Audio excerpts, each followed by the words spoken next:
want to talk about a type of waste that we might not think of as waste. Think about what you're wearing, your jumper, your trousers. What will happen to these items of clothing when you outgrow them, or you no longer want them? In the UK, we buy a lot of clothes. According to WRAP, in 1 year, 1,245,000 tons of clothing are purchased, which is around 17 kilograms of clothing per person. Again, what will happen to all of these items of clothing when we no longer use them? In the UK, most of these items end up in the landfill. £140 million worth of clothing. And depending on the material they are made out of, they could sit in a landfill for over 200 years before they disintegrate. 200 years!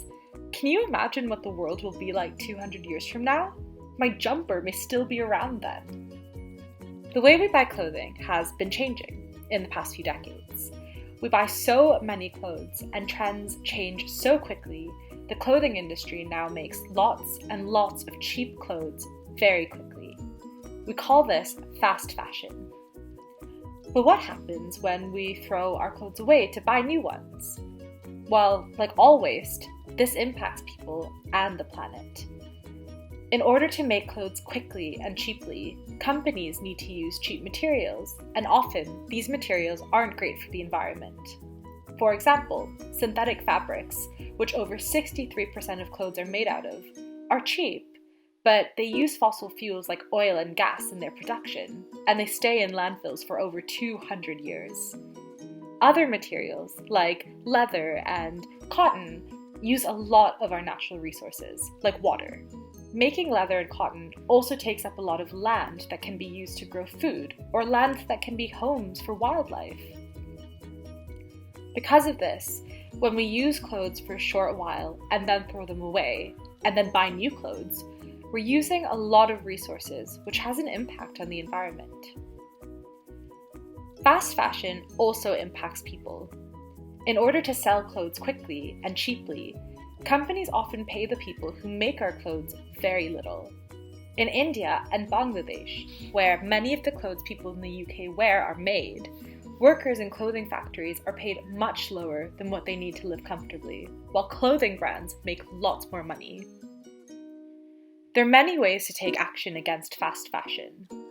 And one of the ways to take action against fast fashion and clothing waste is to value and love our clothes more, and to value the people who have made our clothes as well, so that we want to take care of our clothes. For example, by sewing up holes and sewing on buttons that have fallen off so that we can wear our clothes for longer.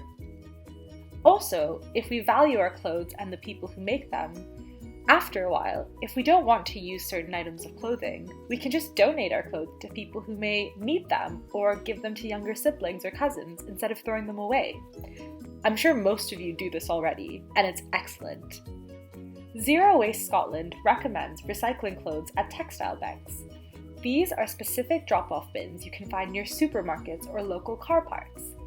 Textile banks and charity shops take your clean, unwanted clothes, socks, and shoes and properly recycle the material. Another way to take action against fast fashion and clothing waste is to get creative. Do you want a new jumper? Why not learn to knit one? Knitting a sweater means that you can make sure your yarn is made in a way that doesn't harm the environment. When you knit your own sweater, your sweater doesn't have to travel hundreds of thousands of miles in a truck or a plane, which releases greenhouse gases, to get to you. Because you've made it right in your own home, with your own two hands. It's also so fun to get to wear one of your own creations and show the world your brilliant work. If we think back to our previous conversation about how we can minimize waste, we discussed repurposing things.